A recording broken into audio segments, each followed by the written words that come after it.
Yo, what's up? Quick intro before some boss clips and other footage, and after that obviously I will just explain the build as usual. So I wanted to play a Juggernaut for a long time. You know that he's not a very good character these days. There are some accuracy text builds, those kind of stuff, but they are all expensive and hard to build, you know.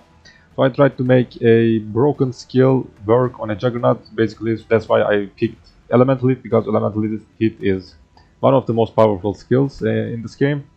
Um, I wanted to make a melee Juggernaut build.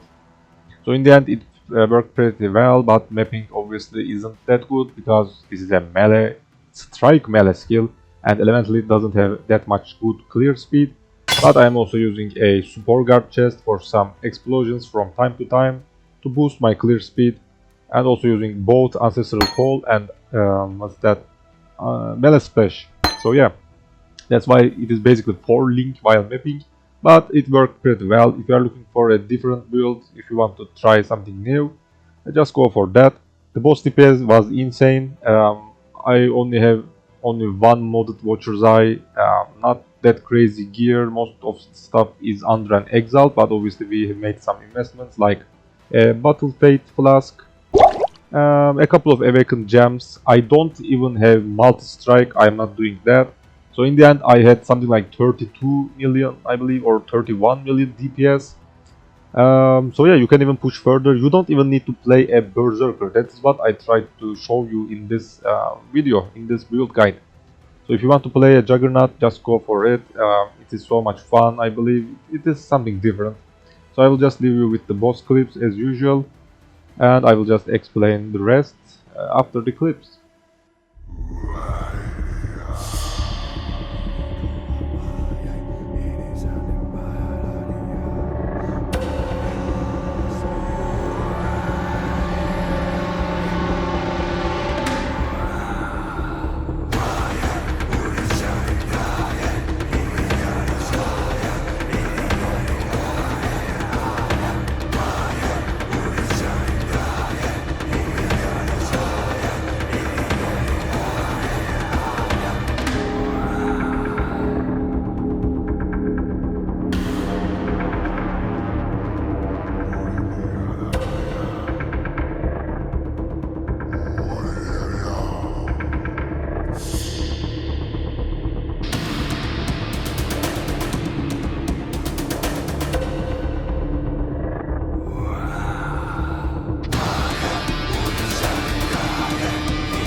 Alright, let's start the build guide. So first of all, if you want to just go full ham, full DPS, you can just play a Berserker, but you don't actually need that. But for some reason, if you want more DPS, just go for that. If you want to be tankier, if you want to play a Juggernaut these days, then just follow what I did. So first of all, this is a melee build. Obviously, we are using a paradoxical sword because it is the hands down the best weapon in the game right now, and they even buffed it in 3.14. Because elemental hit is a skill that has its own base damage. We don't actually need a paradoxica with a physical damage or stuff like that. So this is why this is a non-meta paradoxica, which is way cheaper than the other ones. Something like 5 exalt, 6 exalt, the good ones. You can maybe even get a cheaper one.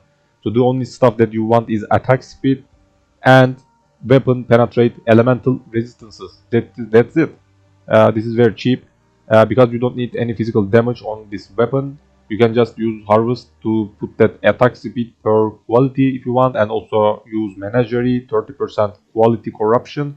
That is a safe way to corrupt your items to 30 quality because your item cannot you cannot break your item. So that is how you can even achieve more attack speed on your Paradoxica, and that's it. This weapon will just carry you all game.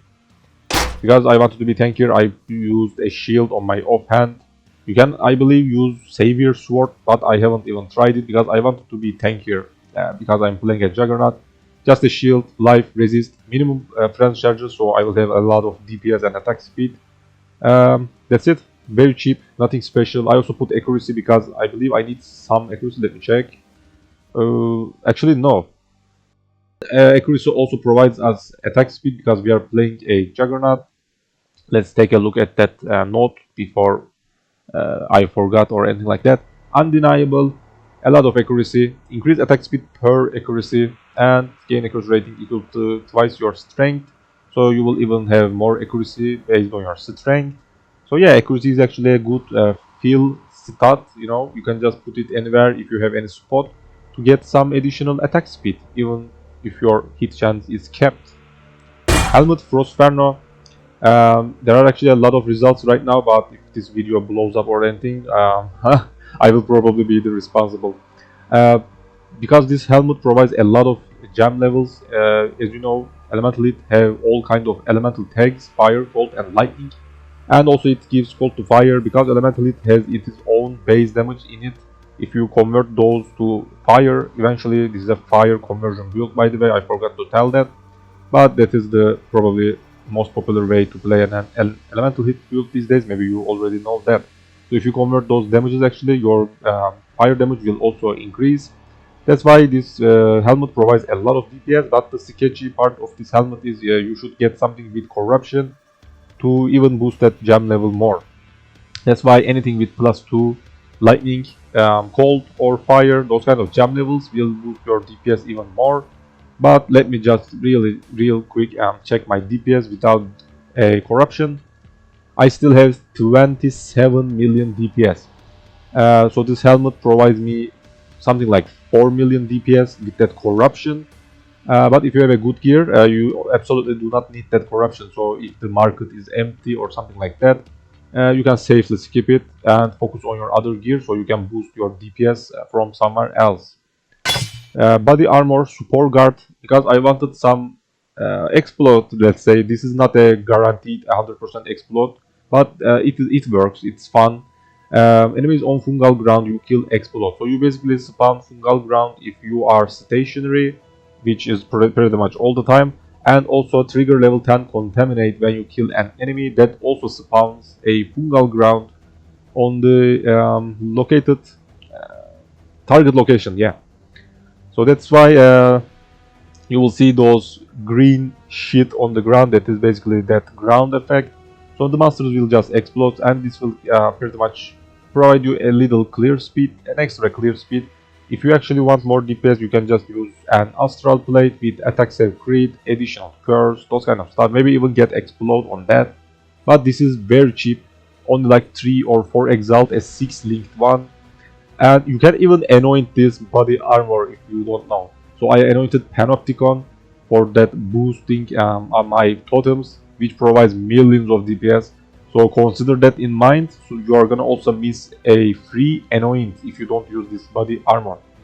And also enemies on the fungal ground, I believe, deals less damage to us, so you can even become tankier. Something like 10% less damage, I believe. Maybe I will put the picture on the screen if I don't forget it. So yeah, this chest is overall very good in my opinion. Provides both DPS, clear speed, and survival ability, those kind of stuff. Gloves, because I thought that I need an extra clear speed. I got something with strike skills target one additional nearby enemy, but in the end I am using both Ancestral Call and Awaken Ancestral Call, which provides additional clear speed, and it is very cheap. And also Melee Splash Awakened, again very cheap, because no one plays strike skills, these kind of strike skills at least, so they don't use those gems. Actually they are very cheap Awakened gems. So maybe you can skip this and even get some DPS. This glove doesn't provide any DPS for my build right now. But if you want that extra clear speed, because the clear speed is not 10 out of 10, alright, because this is not a very good clear skill actually as a melee. Maybe you will also want to use something like this. That's pretty much it. Life, resist, and nothing special on my gloves actually. Boots, this is one of the expensive pieces. You want Tailwind obviously for that additional DPS. Action speed provides attack speed and move speed for this build. Also you need some intelligence. It doesn't have to be on your boots, by the way. Our rings are rare rings, which I'm gonna talk about soon, so you can easily put that intelligence on your rings if you want. So just make sure you get some decent movement speed, life, and tailwind on your boots. If you find or bother doing that, also enchant your boots with penetration if you haven't killed recently. That will also provide you, I believe, at least 1 million DPS. There are lots of labyrinth service providers in the TFT Discord. You can just give your boots to a booster, pay some Exile, you know, whatever the price is. They can just enchant it for you if you want, because min-maxing is very important if you want to push that DPS. Amulet, because this is a fire conversion build, the obvious choice is Zol's Blood. Avatar of Fire, convert all damage 50% to fire. I will just put the picture so you can just read it. I'm not gonna even explain it more. And also fire penetration. I anointed Constitution for some additional life. You can even anoint additional DPS here to push beyond 30 million DPS if you want, but you don't need that. Bosses just melt in a couple of seconds anyways. Rings, just for some resist, elemental damage with attacks, dexterity, intelligence, whatever you are missing. And the other ring is our curse choice, Assassin's Mark. Again, life, elemental damage with attacks, maybe accuracy if you want. And that's it. These are actually very cheap. Both of them were like 1 Exalt each, I believe. Very cheap. Finally, a Stygian Vice. I always use this on some of my builds. I always craft this as soon as possible at the new league. I have a guide, check the link in the description if you want to craft something like this for cheaper. You can also sell the rest if you want, make some profit. Just to keep my resistances, get a lot of life. Also in my belt I can use a jewel for some additional damage, attack speed, life, crit multiplier, those kind of stuff. Just put a searching guy, murder side jewel or whatever you have. And that's pretty much it. So this concludes the gear. Let's just take a look at the talent tree real quick and maybe some of the gems. Maybe I will just explain some stuff. So first of all, let's take a look at this. Actually, you don't need this. I just like to use this, you know, because this character is a Juggernaut, which obviously uses endurance charges. You can also generate endurance charges if you have been hit recently. But I just wanted to generate my endurance charges faster while mapping. And also, you can get additional stuff per friendly endurance charge, 8% damage. So this provides actually decent DPS. Because we have minimum 2 friends charge on our shield. I also get this, so my minimum friends charges is now 3, which is capped obviously. You can also put minimum friends charge on your jewelry if you want. So maybe you can skip this thread of hope. But this also provides a couple of million DPS. So yeah, you can just skip this thread of hope if you want. That's what I am trying to explain. And also I picked this bravery for some life, and that's it. If you put something like a double crit multiplier life jewel here, that may even be better. If you also fix this minimum friends charge on some of your ring, maybe you will have that 3 friends charges total. anyways, so yeah, you can just skip this part if you want. Crit, Lava Lash, Fire Pan, Jewels.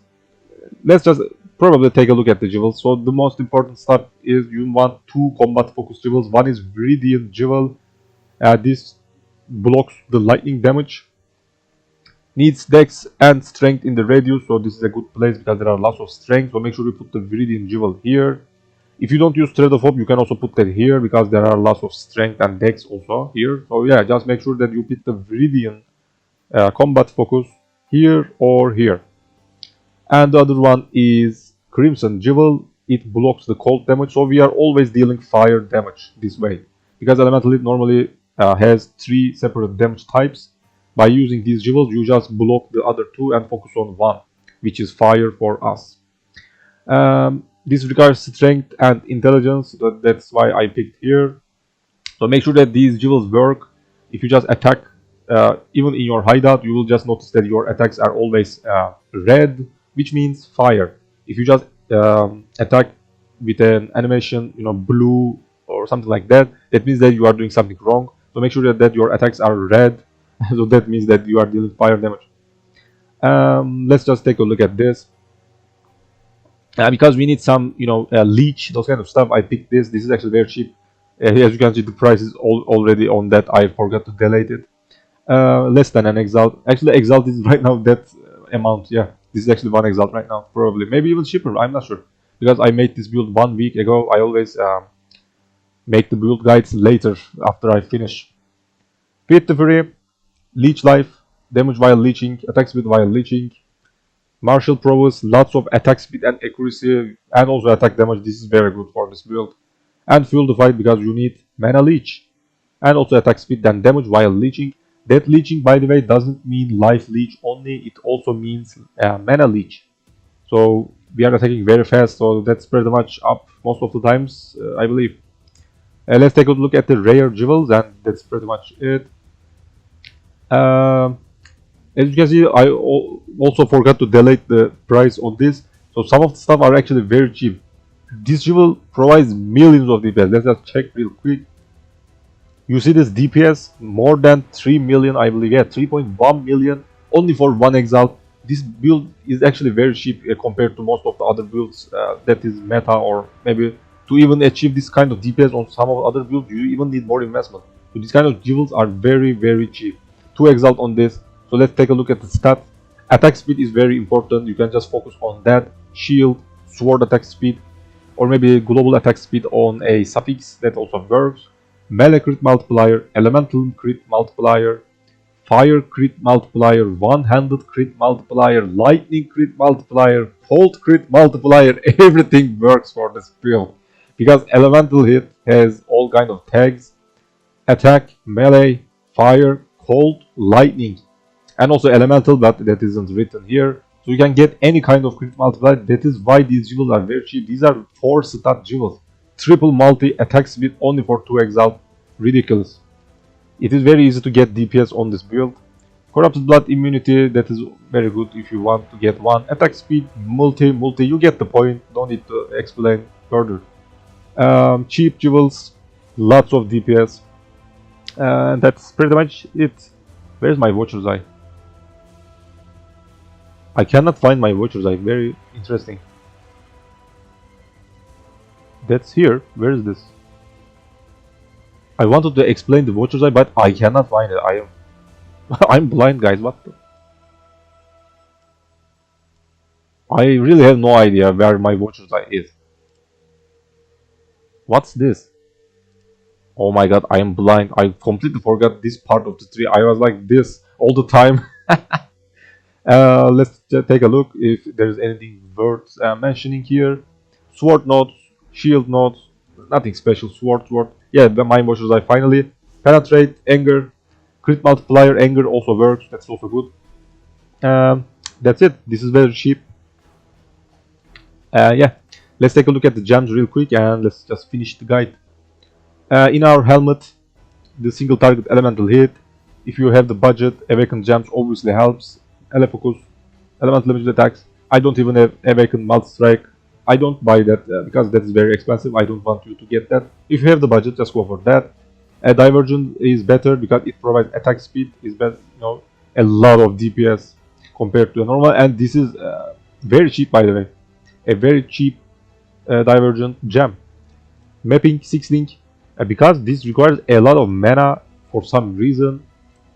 As you can see, 44 mana cost with a 5 link. If you want to use something like elemental damage with attacks, 62 mana cost, which is ridiculous. That's why I'm using a life tap support. And this is the old blood magic. It just makes the skill free because it's a life cost actually. So that way I am actually using life instead of mana for my clear 6 link elemental hit. This also provides a little DPS. Support skill deal 29% more damage while you have life tap. You just get life tap after you spend some amount of life. That's pretty much up all the time. So yeah, this actually provides, as you can see, decent DPS. Yeah, 6 link, Ancestral Call, Meta Splash, Fortify is important. I use Leap Slam for mobility. That's probably the best choice. If you have anything else in mind, like maybe Whirling Blades, but I'm not sure. Leap Slam is probably better. Totems while bossing, make sure you put a multiple totem so you can summon everything at once.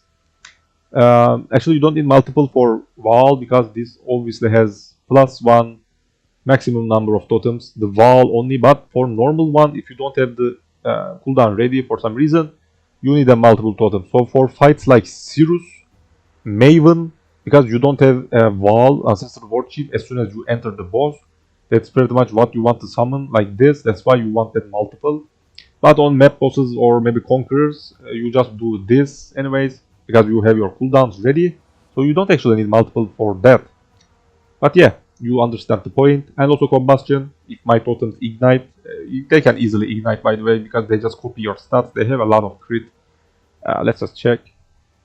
Look at this crit chance. Yeah, they can just easily crit. And Combustion provides millions of DPS because it provides penetration basically. Buffs, Anger, this is a fire build, Skitterbots, Shock and Chill. Elemental Hit also deals additional damage if the target is chilled, shocked, those kind of stuff. Where's that? 10% more damage per elemental ailment on the enemy. The bottom line, just check it real quick. So per elemental ailment, that's why we are obviously igniting thanks to the totems, those kind of stuff. Shock is from Skitterbot, Chill from Skitterbot, a lot of DPS.